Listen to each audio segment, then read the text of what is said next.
Hi, my name is Bryce. I'm a powerlifter and a powerlifting coach, and this is my gym, Calgary Barbell. Today I'm going to teach you how to improve your grip strength on the deadlift specifically, and I'm not going to tell you to do hook grip, and I'm definitely not going to tell you to go buy straps.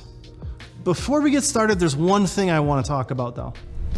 Now, before we get into any specific grip training protocols or anything like that, I just want to address the elephant in the room here, and that is lifting straps.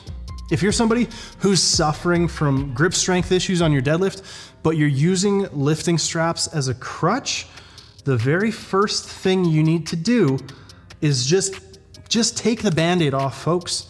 You got to challenge your grip in the deadlift in order to develop it.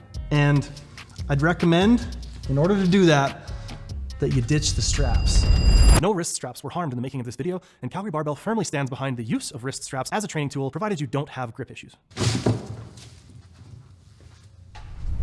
So today I have 3 protocols for you, and you can try one or all of them. The first of the protocols is going to be what I would consider probably the easiest to implement and the most straightforward and specific way of training your grip for the deadlift. That's going to be just doing a hold with the last rep of your deadlift work.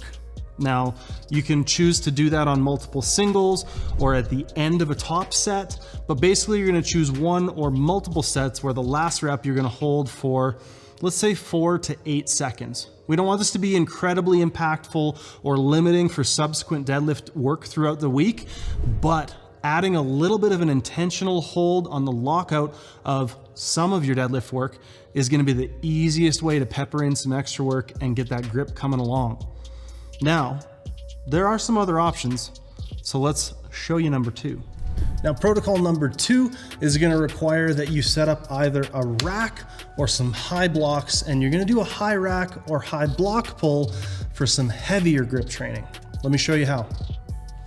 So you're gonna wanna get your rack or your blocks set up to the point where you're doing essentially the bare minimum range of motion that you can to get all of the weight of the bar in your hands. Now I'm talking an inch or 2. In order to do this protocol, what you're gonna wanna do is probably start with about 85% of your 1 rep max, somewhere in that range.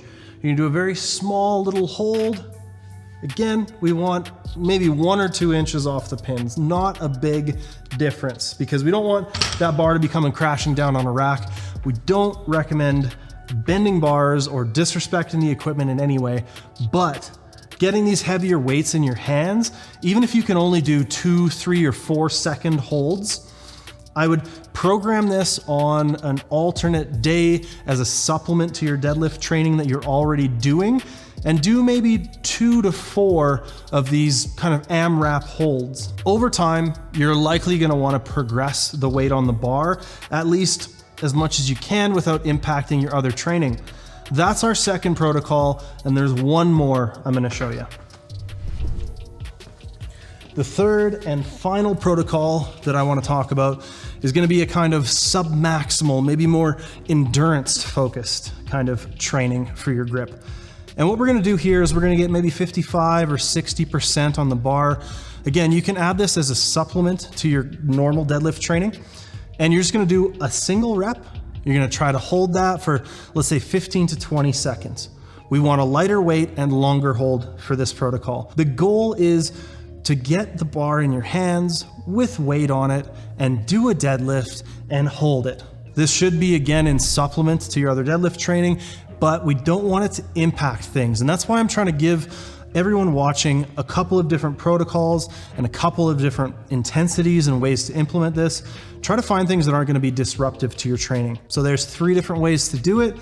And I think that by utilizing one, some, or all 3 of these methods, you can have a lot of success bringing your grip strength up. I've personally used these in my own training before I switched to hook grip, and I've also used them with a number of my athletes to great success. So I hope that provides all of y'all a bit of a roadmap, and like and subscribe and all that stuff. We'll see you in the next one. Peace.